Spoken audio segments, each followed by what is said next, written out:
Okay, while this loads up, I know there is probably a bit of a lag and delay. So as soon as I get the green light, we will be a go. And I think that should be now. So happy Monday and welcome to episode 36 of Change School TV, our weekly dose of inspiration for your Monday mojo and mindset reset for the week ahead.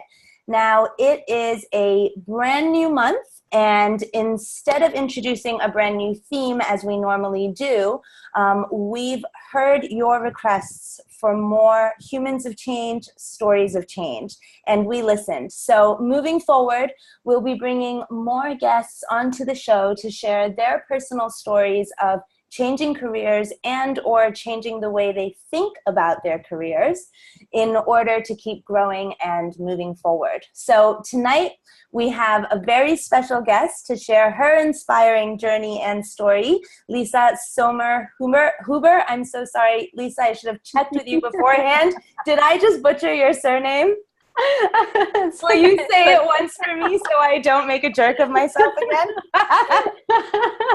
Hi, everyone. It's Lisa Sommerhuber. Sommerhuber. Okay. I don't think I did better.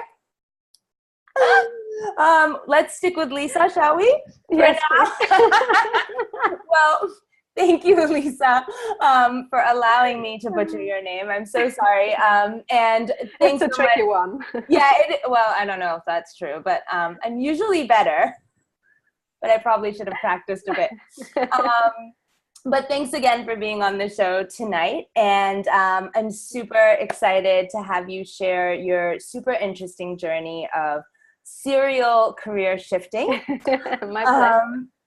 And, you know, for those of you who are just jumping in or joining us live, it's a really, I'll just share a really quick, short story of how Lisa and I connected because it's quite recent and it's super interesting. So Lisa actually jumped into our Career Shifters group where she actually shared a little bit about her recent relocation or her recent move to Singapore from the UK, and also shared some really exciting changes and shifts that were happening in her life and in her work. And so I got really excited to connect with Lisa and had the pleasure of doing so. I think it was last month, right? Yeah, it was quite recent. Yeah, and we chatted a bit, and I only heard a fraction of the story at the time, but since then I've got to know Lisa much better and hear more about her journey, and super, super excited for those of you watching to hear from her tonight. Now, I want to, just by way of a brief introduction, I'm going to share an abbreviated version of Lisa's bio, just so you guys can get to know a bit of her background, and then Lisa, please add anything that I may miss out. I'm not going to do it much justice in the next few minutes, but then we have a great set of Q&A that we're going to cover tonight that should fill in any of the gaps. So everyone, again, welcome and happy Monday. So Lisa's here on the show, and she is originally from Austria, and as I mentioned, recently relocated to Singapore to join her partner. And prior to this, Lisa was living in London for the last 6 years, where she worked most recently as product manager for a startup called Exactly, where they develop intelligent addressing solutions for last mile logistics.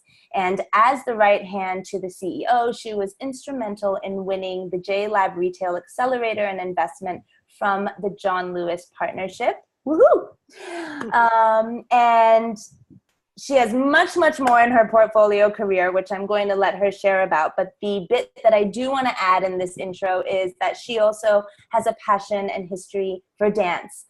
So she headed up community and creative direction at the silent disco flash mob group Dance Walking London, and has taught dance and performed dance in different parts of Europe. So, really, really excited to share her story of not only her growth in her professional career, but also in the areas that she's passionate about and how she's woven that into her career and continued that journey in parallel with the other things that she's doing. So as I said, Lisa, I want to just give you a couple moments to add on a high level anything, any highlights that I really missed out from your bio that you think would help people have that fuller picture. And then we can dive in because I've got a whole bunch of questions that I want to talk about tonight. Well, I think it will make more sense to go through it as we go, and I'm sure you're gonna try to figure out to help people piece the entire picture together, because there's lots of moving parts in my background.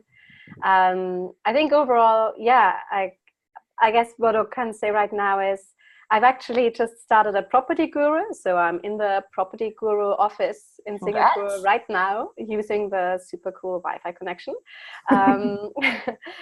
And yeah, so that I've just really managed to manifest a really cool job that I'm very excited about. It's week 4 for me in this new role, and I'm just learning and learning and learning, and really excited that I'm working with a very good product team here, really learning from very experienced people. That's something I've never had before in my previous roles. There was never people to look up to that were in the same expertise. So yeah, I'm very happy to be here. So. Awesome. Well, congrats. Yeah, that's super exciting. Congrats on the new role, and all the best in getting settled in. And I always remember that sort of mixed emotions, right? It's exciting, it's challenging, there's so much to take in and learn, and then it's also just being able to pace yourself through that journey, right? Yes, yes. So all the best to you, and let's get started, shall we? Sure, let's dive in. Awesome. So, okay, I think just to start, I'm going to keep things quite open-ended because I know you have so much that can be shared. So I'm just going to guide the conversation a little bit. So I think a good place for us to start is maybe right here, right now. So maybe you could share a little bit on some of the recent shifts that have happened. I mean, you've relocated, you've started a new role. Maybe you can just kind of share a bit about where you are on your current life and work journey, and then we can go from there. Sure. So I think I'll have to start with the moment before the last career shift. So I was based in London, absolutely loved my job, had fallen in love with London again. I was out of love with London for a while, and then the job was wonderful. I was at, exactly as you've already mentioned, small startup. Came in as like the first real employee, right hand of the CEO. And the journey going through the John Lewis Accelerator program and winning that program was huge. It was super intense, lots and lots of sleepless nights, absolutely crazy, and just so exciting that we managed to win the program. And I'm convinced that the startup is going to take off, and in 10 years it's going to be a household name, and everybody's going to save their addresses with exactly when they go through a checkout online. And I won't be there anymore. So I really wanted to stay. I also really enjoyed my personal life in London. I had finally found a circle of friends that was very close, which is difficult to find in London. Yeah, I had friends, but most people are very, very busy, and it's hard to get a hold of them, especially on short notice. And so I finally had a really lovely, juicy circle, and we would just meet up spontaneously. So that took 6 years to find. And then my boyfriend got a new job in Singapore. And I was like, oh my God, this is so boring. It's so sterile, and I'm going to get myself arrested. I'm way too crazy for this place. And I really didn't want to come. Totally didn't want to come. And I had been on distance with my boyfriend for pretty much a year. So the relationship was a little bit, okay, it's like either I keep my awesome job in London, or I go and we rekindle this relationship. And it was pretty scary, I have to say. Yeah, it was those are tough choices to make. Yeah, leaving a place that you really enjoy, and the job that you really enjoy, and friends that you really like, moving to a city that you think is going to be super boring. But I think I took a very good decision. It was the second time that I followed my boyfriend. I followed him to Oxford before, and back then all I did was work. So he did his MBA at Oxford University. I attended lectures as much as I could. I spent all my nights in the library, always the last person to leave the library at midnight when they shut down. And I just didn't make any friends. I didn't take time to meet people. Yeah. What happens? Well, obviously I felt alone. I felt terribly alone. And Yeah. so I said, I'm not going to make that mistake again. If I follow my boyfriend again, I move with him to a city again, I'm going to take time. My first priority, I said, is to rekindle my relationship. And I really spent time on that. And the second priority, to make friends, finding new friends, finding activities that I enjoy. And I'm so glad I did that. And I was completely surprised by Singapore. I've actually really managed to tap into communities that I connect with. And I feel like I've made more friends here in a matter of a few months than in London in a few years. Mm. And I said, the career situation, that's tertiary. A job is going to come. It's going to happen. I arrived and I was like, I'm not looking for work. I'm looking to network, and I want to find a job that is really right for me, that really fits me right now. But I'm in no rush. I was like, work is going to come. Earlier or later, it's going to come. Now, sorry, if I could just interrupt you for 1 second. I have a question. So had you been to Singapore before at any point? Yes, several times. So my boyfriend and I met when we were traveling. Okay. We met in Thailand and then traveled through India for 2 months, and I lived in Bali for a few months, and that's where I started a business. And then we moved to Oxford and then back to London. So, wow. And in between, while we were in Asia, I've been to Singapore a few times, but always as a tourist. And I think as a tourist, it's like, well, after you've seen Marina Bay Sands, it's like, what now? Yeah.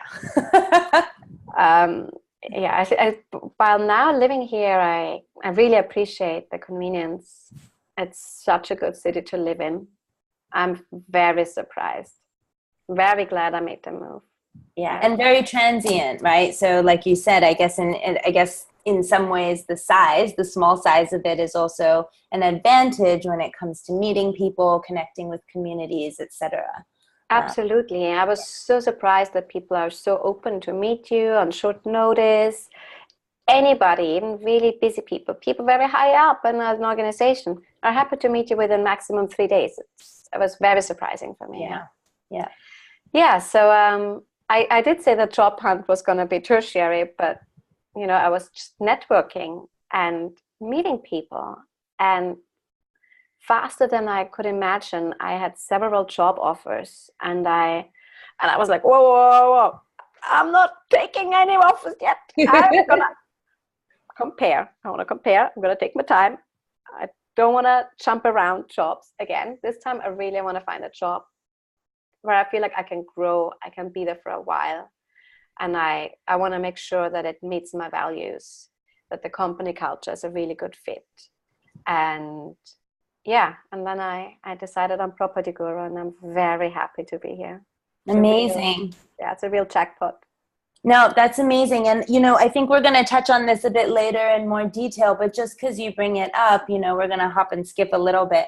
I'm just curious, how were you very honest about that? I mean, is that literally what you said to a lot of the companies or folks that you spoke to that were wanting to offer you jobs? Like, did you feel you could be really transparent and honest about the fact that you're not looking right now and that you want to take your time to explore?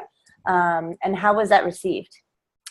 I didn't actually originally didn't expect that I would have to say anything about taking time. I thought it would just take time. I thought it would take time and I would take time, but I didn't expect that.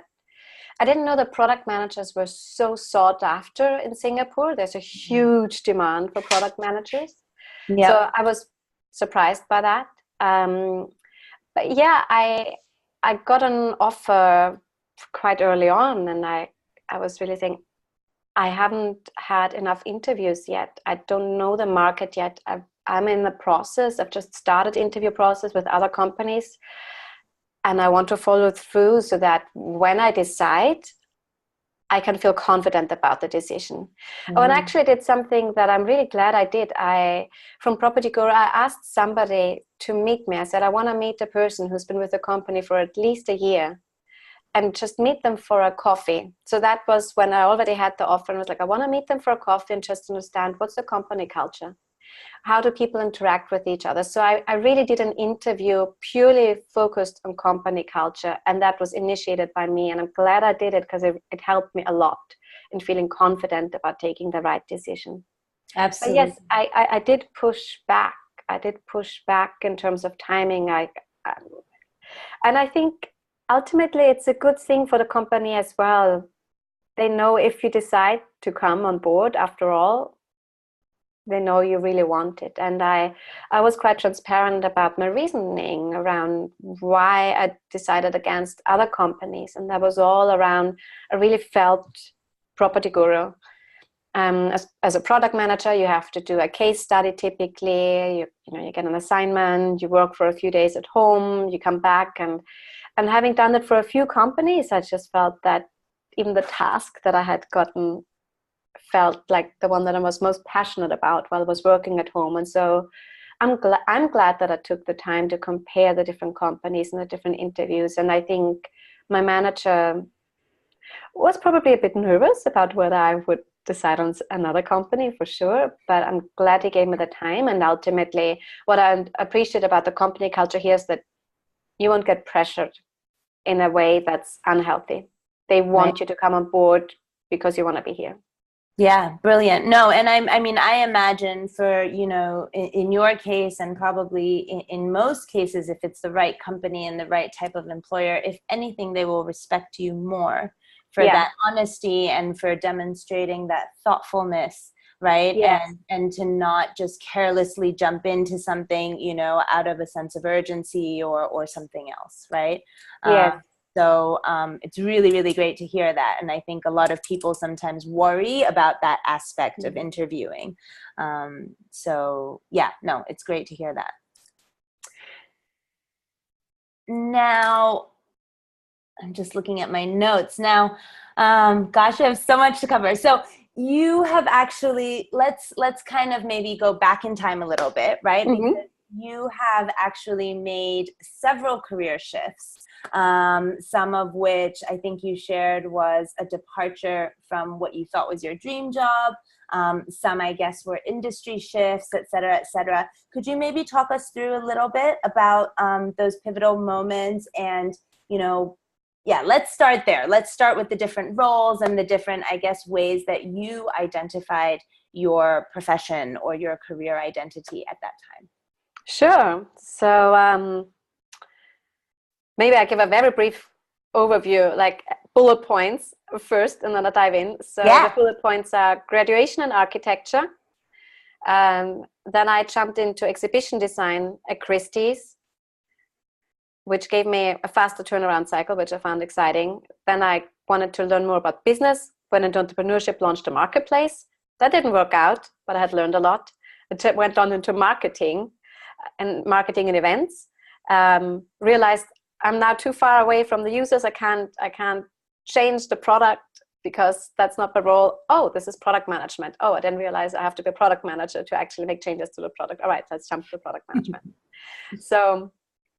So let me go into this in a bit more detail. So I graduated in architecture in Vienna at a very good university. Don't know whether you've ever heard of Zaha Hadid. She's like the most famous female architect. She died recently. She was one of my teachers in Vienna. So it's a really cool school and also very, very, very hard. And I kind of felt like I didn't want to be a slave for the rest of my life. Architects always regarded as super fancy, and apparently architects have the most sexy profession. I'm like, yeah, right. That's true. I would definitely agree that I've had my fair share of envy of architects. So I probably fall into that pool. That stems purely from ignorance, frankly. It stems from ignorance. Architects have no time for anything. They're overworked and they're underpaid. And any architect who I tell that I've moved out of architecture says, Well done. So yeah, I didn't want to stay there, but I wasn't too sure about what to do. I think it was difficult for me to even picture what else, what other opportunities were. And I went traveling. First of all, I went traveling for half a year. I traveled from one salsa dancer to the next. I call it salsa surfing, similar to couch Love surfing. it. Yeah. Um, yeah, taking up all the opportunities, all the offers, invites that people had extended for a long time when I had met them at festivals, and I really spent just time traveling while I, at the same time, prepared my portfolio for applications in architecture. And then finally, I decided I just don't want to be in architecture. And yeah, I realized that I really wanted to do things with a faster turnaround cycle. Actually, to be very honest, there was a role in between. So I still wanted to extend my break. And I moved to London. I was like, well, if I don't want to be in architecture, then I can go to London. I had done an internship in London in architecture before, and it's really the worst city for architects. Horrible. Really? Yeah. People get exploited so badly in London. Oh. So I ended up picking up a role in a sort of mini account management, proactive customer service role at Skrill, which is a payment service provider similar to PayPal. Okay. And that was a great experience for me. I went in saying, you know, if nothing else comes out of it, I'll lose my fear of picking up the phone and writing emails to strangers. And maybe I'll even realize that it's actually worth to work hard and suffer for your passion. And both happened, you know. And in between, I loved going out and dancing every single night. I was really dancing 5 nights a week, which I continued doing for a few more years in London. And in the end, I realized I really needed to put my head into something that I feel more passionate about. I realized that I'm not made for a role where it's a drama if you're not on time at 9 in the morning, but at 6 p.m. everybody jumps up and they look at you like, what's wrong with you, overachiever, if you finish writing an email? Yeah, I was like, this is not my world. And I'm so glad I learned that. And when I apply for a job now, I say, what am I valued on? Does it matter that I arrive on time in the morning, or does it matter that I get shit done? Mm-hmm. And if they say you have to be on time, that's a deal breaker for me.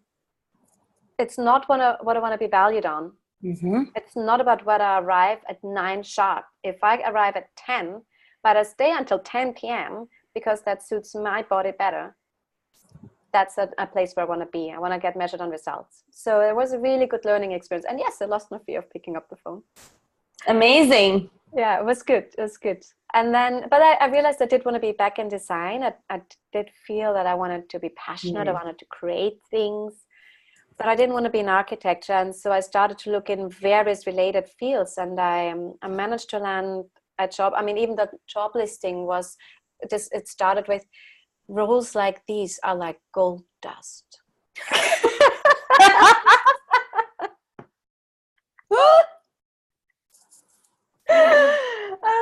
It really was. Well, that's not intriguing. Yeah. Yeah. Yeah, it was amazing. So I got to become an exhibition designer at Christie's as a contractor, which in the UK is the best way you want to work for any company, because as a contractor you earn more and you pay less taxes. Right.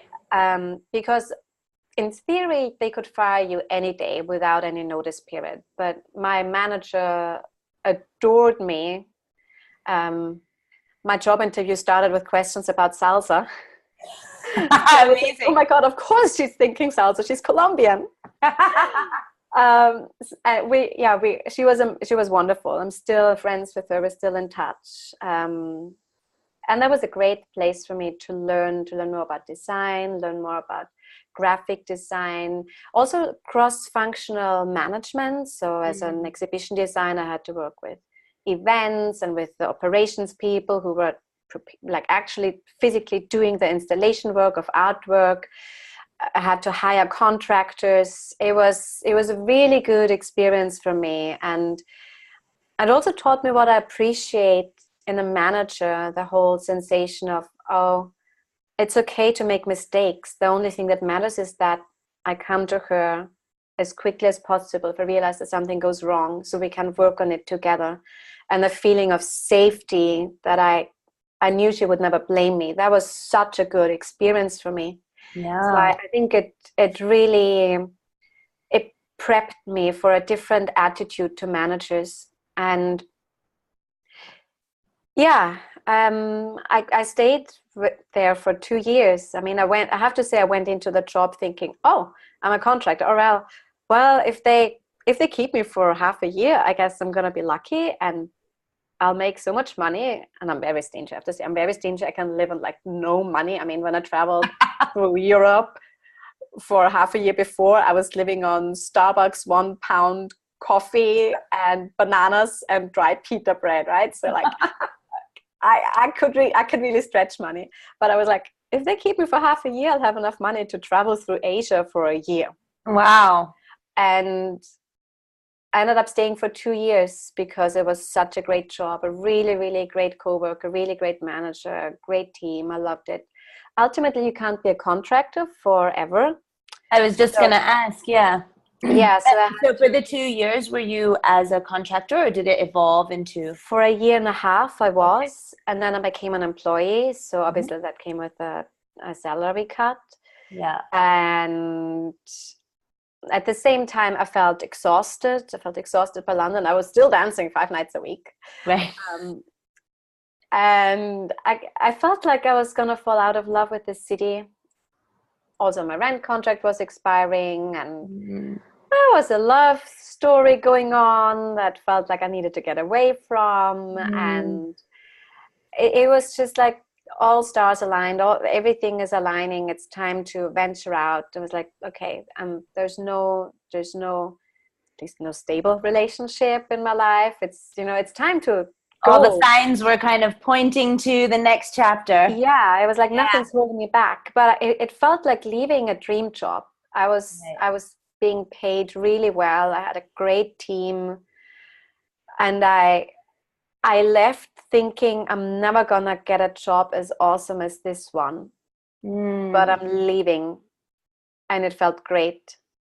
I was personally going through a lot of changes, and I felt like the only way I could make the next year better was by pulling a trigger and bringing a big change about. So I bought my one-way ticket to Bangkok on my 28th birthday, and yeah, it was a really, really good decision. It was a really good decision. So then I traveled for 13 months after all.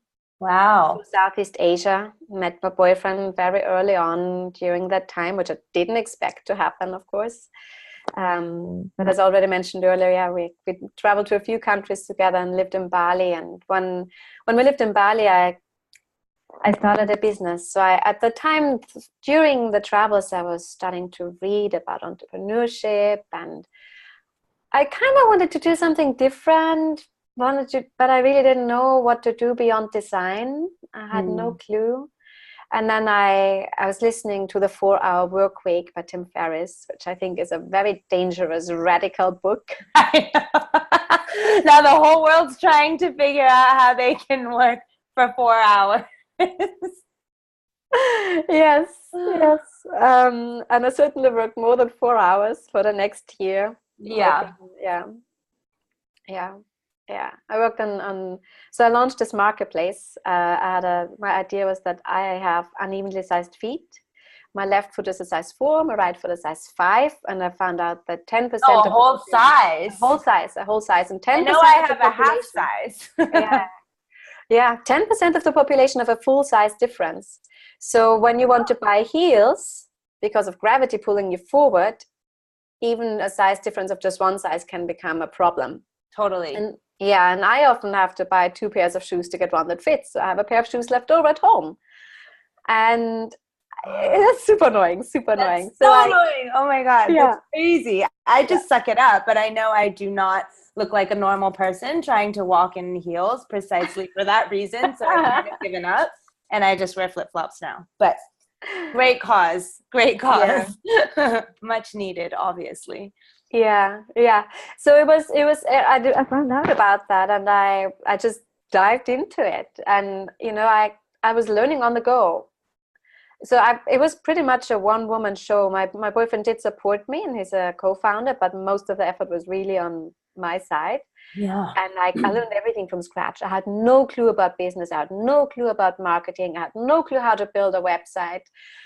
I had never reached out to other companies and charities to build partnerships, but things just fell into place, and I was just open to learning, and I put a lot of time in. I think that the challenge is that when you don't know what to do, it just takes 10 times as long, because you do 90% of the things you do are actually super inefficient and not what you should be focusing on at that point, which is why I think accelerators are a really good place to learn. Yes. And I went through an accelerator with the business when we were back in the UK, which brilliant. Okay. changed things around. That was such a good experience. Yeah. Such a good experience. And from that accelerator, I built an incredible network. And I think trying to build a business, even if it fails, it's just such a great opportunity to actually realize what your strengths are.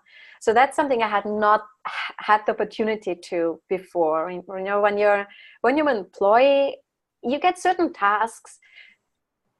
Tasks are nicely packaged for you, so you can manage them. Yeah. And pass them off when you've finished, and then you tick that off, and then you just hope it doesn't come back to you. Yes. But you don't know. I know exactly what you're saying. It's something that we talk about all the time as well, even when we've had sort of, people coming out of corporate companies into the change school to join the team. We always see that massive transition. And even I've experienced it myself. I've seen my own journey of it's a real mindset shift, you know, because suddenly you've got your hands dirty in every part of the business. And like you said, I think most entrepreneurs don't know half of the things that they have to do when they're doing it. So you're learning on the go. And to your point, the one thing I truly believe, and I always say to people, is I really believe entrepreneurship is such a self-discovery journey. Yes. You really learn so much about, like you said, your strengths, your skills, abilities, but also what you're made of, who you are, how you react and respond to different things, how resilient you are, right? Yeah. What triggers you? Yeah, exactly. Yeah.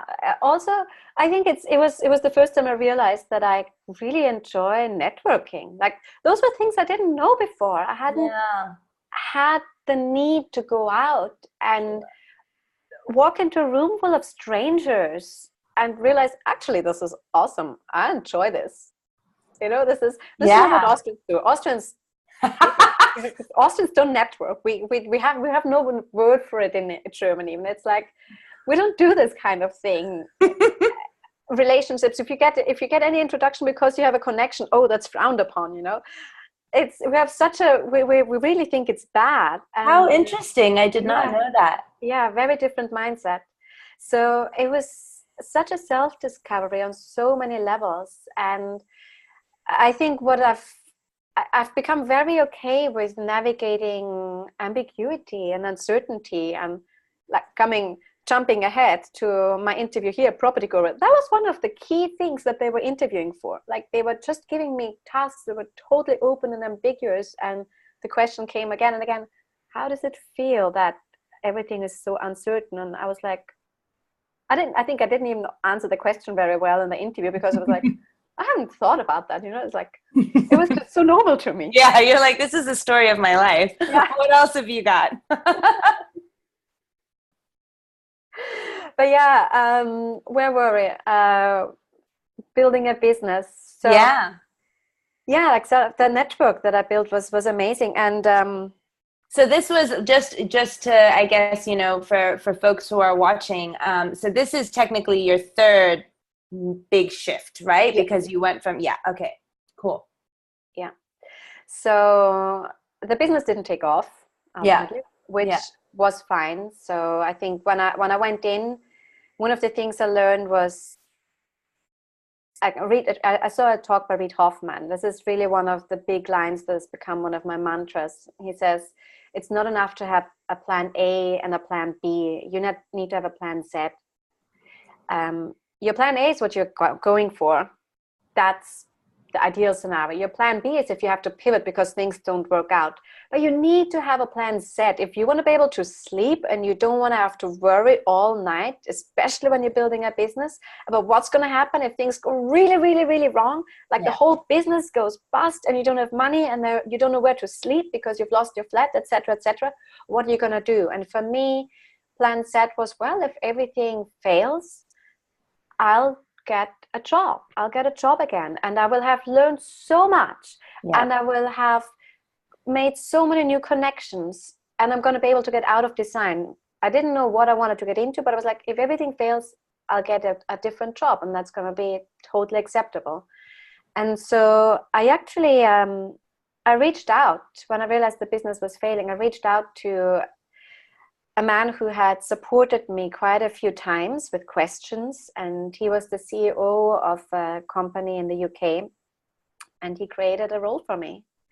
I was the first person asked for work, and that's where I started. And so I joined a newly formed marketing team, again with an amazing manager who I'm still close friends with. I've reported to 3 amazing women in my life.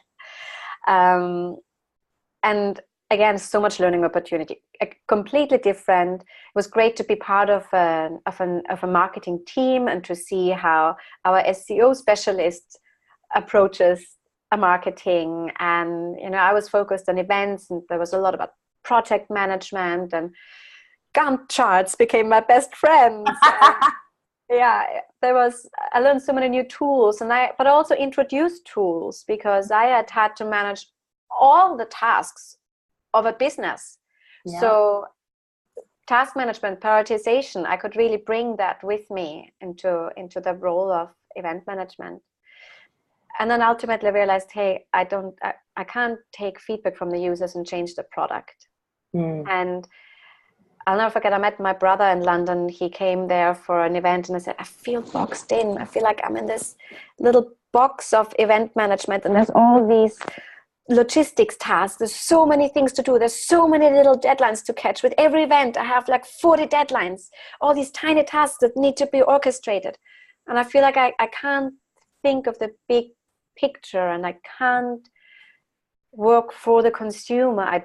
When I was an entrepreneur, getting the feedback from users, getting their excitement, and making a change on the spot on the product, that was what felt so rewarding. And then my brother said to me, well, I never understood why you went into marketing. You should be in product. And I was like, what is product? So then I took an online course, and going through the course I realized, damn, like throughout all these different things, with all these roles, I've learned so many things. Because product managers, you can't study product management at university. So most product managers come out of engineering, or they have a UX background, a design background, a business background. And I can tick the design and the business boxes. So there's a lot that I could bring to the table. And I was surprised when I went through the course that I could tick so many boxes. At the same time, I knew it's going to be difficult to get a role in London, because there's a lot of people who want to get into product. Right. And again, I reached out to my network, to my group from the accelerator, wonderful WhatsApp group. And I posted in the WhatsApp group, hey guys, I'm looking for a new role in product management. Do you know about any startup that's looking for a product manager? And one of the people in that group just came back to me and said, what's your monthly rate? Amazing. I didn't take her serious initially. I was like, I think she's joking. And she asked me again, what's your monthly rate? And I was like, okay, I guess she's serious. And so, we met for a coffee, and she hired me on the spot. And that's how I became product manager at Exactly. at a very exciting time for the company when the first money had been raised and we were accepted into that accelerator with John Lewis. So yeah, it was an incredible journey. We pulled off end-to-end delivery trials, navigated the whole John Lewis dinosaur monster of an organization.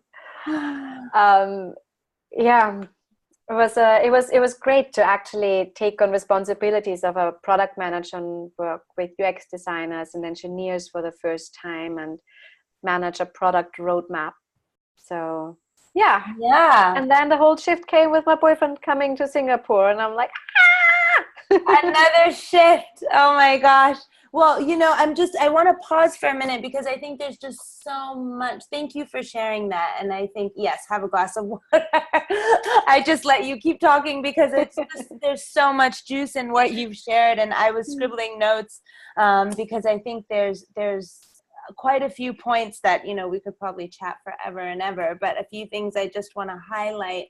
And since this is recorded, anybody who's watching can always watch the replay, because I think earlier on some things you said were really, really valuable, like nuggets. So I really loved how you shared about interviewing with your current role, right? Really dedicating a separate interview for company culture and speaking to people. I think even when we run our online course, this is something that people ask a lot about. So they're like, okay, you can read the website, you can talk to a company, hiring manager, but how do you really get that true insight to company culture? So I really like that tip and experience that you've shared. I also love your decision to leave the UK, how that all kind of came about, even though you were, like you said, in a high-paying, seemingly dream job, right? Yeah. Already kind of having in the back of your mind, I might not find an opportunity this good. And yet, right, I guess in part because of the signs, in part because of just where you were in life. And it sounds like, the pattern I'm hearing through all your shifts is that you're probably someone that's very driven by challenges, by opportunities to learn, and by change, which in some sense, I guess we're kind of kindred spirits, because that's something I can relate to as well. When I made my shifts, it was never certain, and no guarantees on the other end, not even an idea on the other end sometimes, right? But just a desire for something different and new, and to see where you can go, right? With I really think I feel like I've left dream jobs twice, both Christie's felt like a dream job, and then also exactly felt like an absolute dream job. I had never worked with a person where I just felt like we were such an incredible team, the CEO at Exactly and I, so completely different, but like two peas in a pod. Yeah. Perfectly complementary. We were an absolute incredible team, a real power team together. And that's hard to come by as well. I mean, definitely, if you find that, that's definitely not something to let go of easily, right? Yes. And yet, I think by actually knowing what we valued in a role, we know what to look for in the next role. And Absolutely. So things can get better. It can get even better. It's sometimes, I think, we just have to dare to say, all right, show me how good it can get. Totally. No, I love that. I mean, you're essential. And I think that's so powerful, because so often I think what we are probably more naturally wired to do, right, is that when something's good, we're like, well, I'm going to stick around here. This is comfortable. Everything's working. Nothing's broken. I don't need to disrupt anything, right? Yeah. But I think the flip side is what you're saying, right? Is going, this is good, and I want to see what great could be. Yes. Right. Yes. And I love that. And I think that's something that we're always talking about as well. When we talk about being bold in your career, that's really what it's all about, is daring to go, what's beyond, right? What's next? How do I get to the next level? So you are an embodiment of that for us right now. I love it. So something I'd like to know, like, have you ever had a situation, I mean, it sounds so amazing, and I can just picture your sort of journey and just even your energy. I can see how that could work to your favor as you move through this journey. But I'm curious to know if you ever had an incident where it didn't work, or where, you tried to make a shift, or maybe you were fully honest and spoke your truth in an interview or something. Was it ever not well received? Did it ever feel like it backfired? Did you ever run into any barriers? And how did you work around that? I've had, wow, we're putting this out into the public. Yes. I've leaned out of the window too far. Not during interviews, but within roles. Right. So my first job in the UK, when I worked for Skrill, I realized that I was in a customer service role. It was a very cool, proactive customer service role, like really mini account management. It was quite cool, but still, like, I felt like this wasn't where I wanted to be. I wanted to be back in design again. And I had my review after 6 months. I had a 6-month probation period. And my line manager and his line manager are sitting there, and they're just raving about how quick I've learned, and they're going on talking about, oh, we can see you stepping up, and this could be a career path within the company. And I'm like, wow, I didn't expect them to be quite that overboardingly positive. And I mean, I was new to working in a company, right? I had no clue and how these things work with reviews anyways. And so I'm already about to walk out of the room, and the big boss just says, is there anything else you wanted to say? And I'm like, actually, I was wondering, if I joined the design team, I think I could really add value there, because I'm a designer and now I understand the product inside out, and they say they don't have anybody who really understands the product. So that could be such a great combination. And my big boss says, you just handed in your resignation. I can't work with you if I have to fear you're going to leave my team at any point. And I got fired on the spot. Oh my gosh. Wow. Yeah. For asking. For saying that oh my God. That I think that I could be a great addition to the design team. Wow. So what did you do? Well, a bit of the freak out mode. I was like, okay, I have enough money to get through 2 months right now, and then I need a job. And my parents were like, don't you worry, I'm not going to let you sit on the street. But yeah, I went to work, and I was applying like a maniac. I was really working hard to get a job. And you know what? I tripled my income. Going from that job to Christie's as a contractor, I tripled my income. Right. Wow. I tripled my income. I got a boss who I really adored to bits. I got to work on things that I loved. And yes, I don't regret whatsoever that I spoke my truth, that I said that this role doesn't feel right. Yep. It was a shock in the first moment. I mean, I was in tears. I couldn't, I was literally asked to pick up my things and leave the building on the spot. Oh my gosh. It was it was hard. It was hard. It was so unexpected. And I didn't have a lot of savings, like I graduated, spent the little bit of savings that I had traveling, and then just recovered financially in a role that didn't pay well. So yeah, I think it was the best thing that could have happened to me. And I had a similar thing happen another time.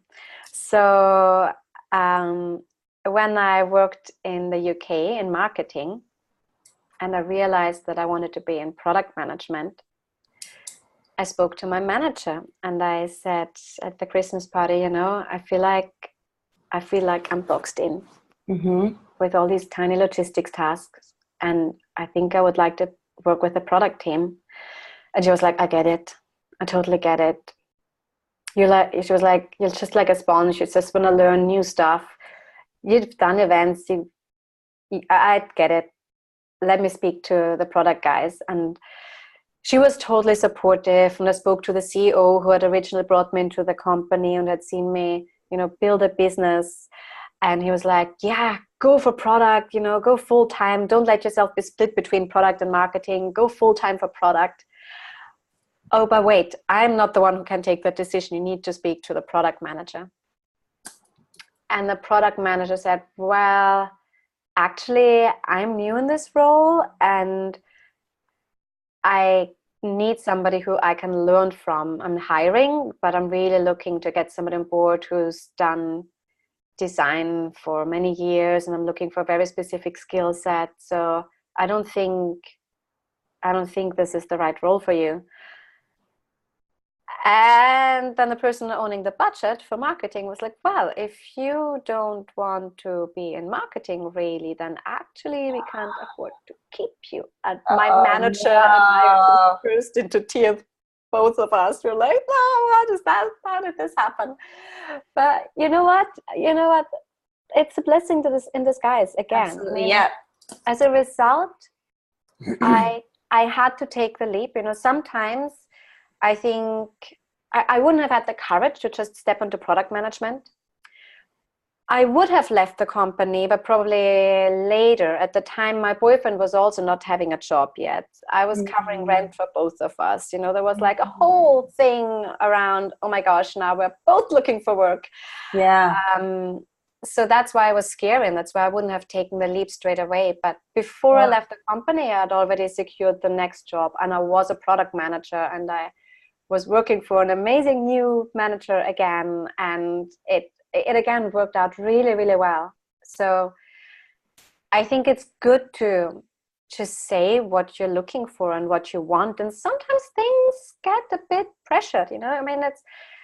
That's where resilience has to come in, and the more often you change, the more resilient you become. So when my boyfriend moved to Singapore, I wasn't worried about finding work. I knew that I would be able to find a job that I would like because I had done it so many times before, and it just becomes less and less scary. And at the same time, I'm more and more clear about what I'm looking for in a company. And so that just makes it a really good combination. Yeah, no, absolutely. And I think, something I can really relate to, and a message that I think I'm always trying to push out to people, whether it's on Change School TV or to our students that come into the course, is like, that clarity can only come with experience. Right. And it's sort of this chicken or egg thing, right? Because we're often we're scared to try new things, or we hesitate to try things outside our comfort zone. But then without doing that, we can't actually then get the clarity to discover what we really love, or what skills we might have secretly hidden that, prior experiences haven't allowed us to use. And so we don't actually know that we have them, like you said, with networking or meeting people, or so many of the other skills you developed in your role, right?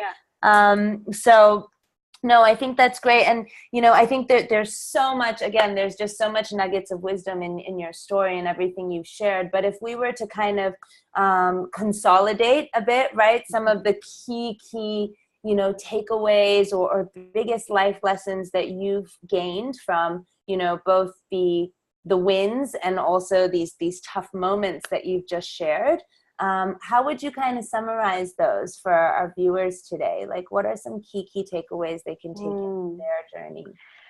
I would say speaking your truth. That's my big mantra.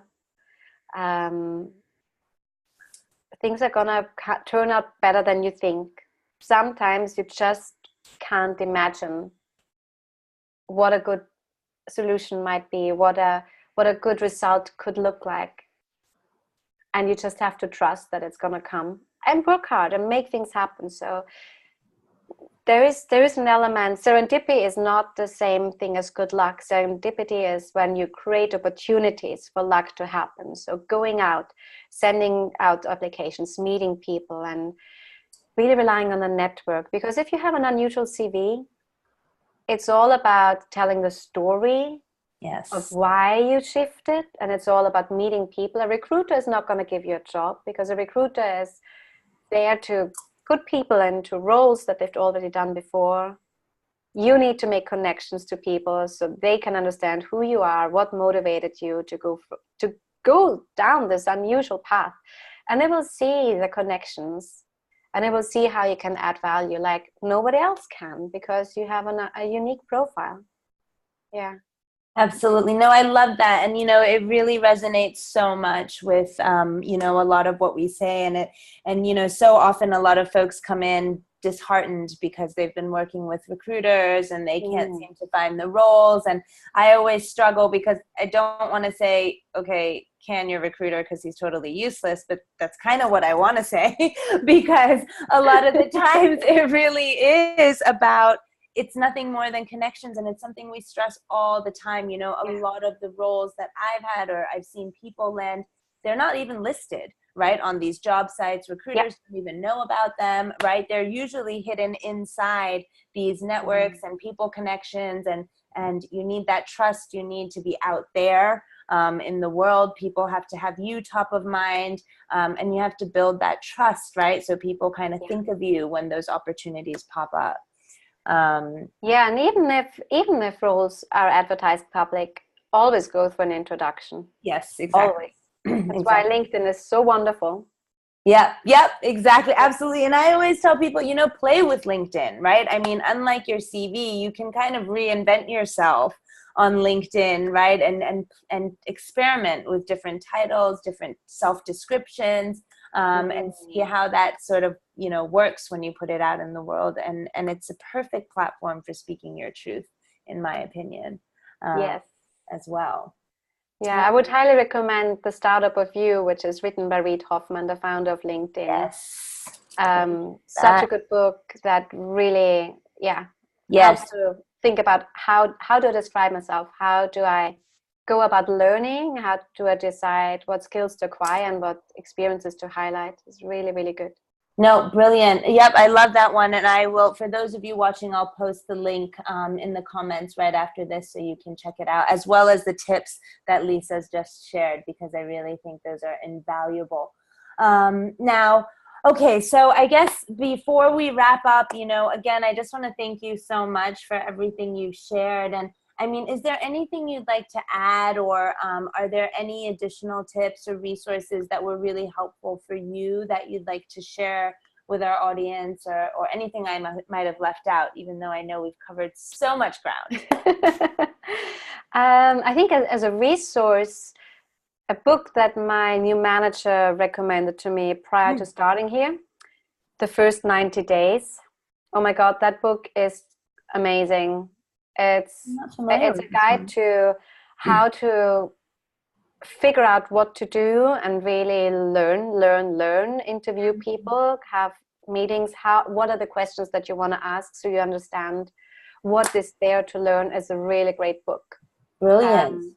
I don't know. I think we had so many more things we could have talked about, but no, I think otherwise just being yourself at work is really important. And it's for me, I don't want to be in a job anymore where I can't be myself. And in a small startup, so it was a bit scary to come from a small startup world where I felt like, okay, I could rock up with a big smile on my face on Monday morning and my boss would just go like, what have you gotten up to again this weekend? And I would tell the story, and I felt like I don't have to hide, I can be myself. Yeah. And I was like, oh my God, how is this going to work out in Singapore, such a conservative country? And I'm going to have to work in a bigger company because I need an employment pass. And nah, you can be totally yourself. I think I am being myself in this company again, and it's great. And I wouldn't compromise on it anymore. And it's just about daring to be yourself. Absolutely. Absolutely. And I think, if one thing I think I could add on to that from everything you shared is like, it will only serve you, right? And even if it's not to the outcome you might want or that you might expect, it can lead you to somewhere else that ends up being more aligned to who you really are and what you're really wanting, right? So I think that's so, so powerful. And still, it doesn't take the fear and uncertainty out of it, right? But that's exactly what we're trying to do with these Humans of Change stories, is just showing the beauty and the magic that can happen when we dare to take those unknown steps into uncharted territory, like you said. And the times between jobs are always the times that are actually the most valuable. In hindsight, you know, those are the times when I've grown so much personally. And the initially it was like, oh my God, panic, panic, panic. Now I'm like, you know what, I'm going to take my time, and I'll spend a week going on a training, on a self-development training, which I wouldn't do while I'm working, right? So this is the time where you have the opportunity to spend 10 days in a silent meditation. I'm not going to spend 10 holidays to do a silent meditation, but if I'm in between jobs, yes, I'll do that. And these things change our lives, and they change how we view ourselves, and we bring that to work. We bring that into our families, we bring it into a relationship, we bring it to the workplace. So the times in between jobs are extremely valuable, and well, maybe we should add that to the CV. I'm thinking maybe I should add those sections into my next CV, actually. Absolutely. I mean, we're all for the holistic representation of who we are, right? Like, yeah. So I am all for it. Thank you so much, Lisa. It's really, really been so inspiring to hear your story. I'm so glad for those who are watching, even though I can't even see it anymore because Facebook has changed its privacy policy. But I am sure that those who have been tuning in and joining us live would have gained so much from listening to your story. And, you know, perfect timing.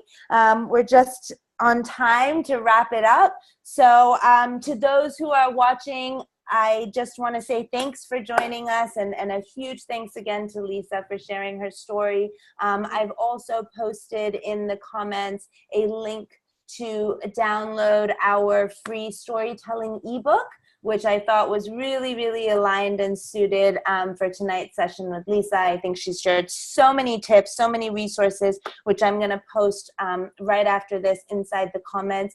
But if you are in a career transition, or if you're starting to think about how you want to create a new narrative for yourself, how you want to craft a story, how you want to articulate who you are, where you're headed, what you want to achieve in a way that's really authentic and true to you, and weaving in your truth, like Lisa has said, then get your hands on that. It's actually really important with the storytelling. You know, it's not about coming up with a lie.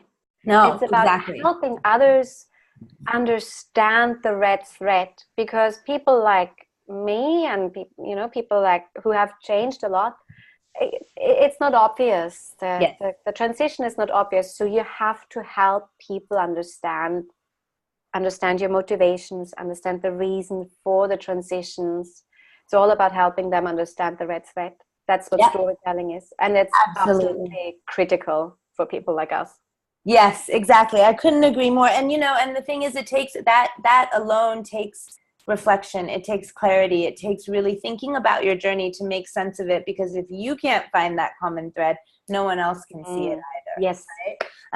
And so that's exactly what this workbook is all about. So please, guys, if you're watching, or if you're watching the replay even, do grab the link. It's the bit.ly/TCS story. And that'll help you start crafting your story and narrative for career change or transition, or just to get bolder in your career overall and see where it can take you.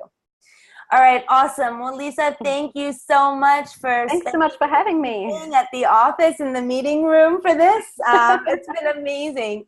It's been so good. And I will share all the tips and bits and bobs that you've shared inside the comments. And please share with your network as well. I'm sure, I don't know how many of them have heard your story, but everyone should. Thanks a lot for having me. It's been fun. Yeah, no, it's been great. So guys, I hope you have a nice dose of inspiration for the rest of your Monday night and week ahead. Have a great one, and we're signing off, and we will be back next week with more Humans of Change stories of change for you. All right, guys, that's a wrap. Lisa, thank you so much. Great to have you on the show. Thank you. Bye. Bye.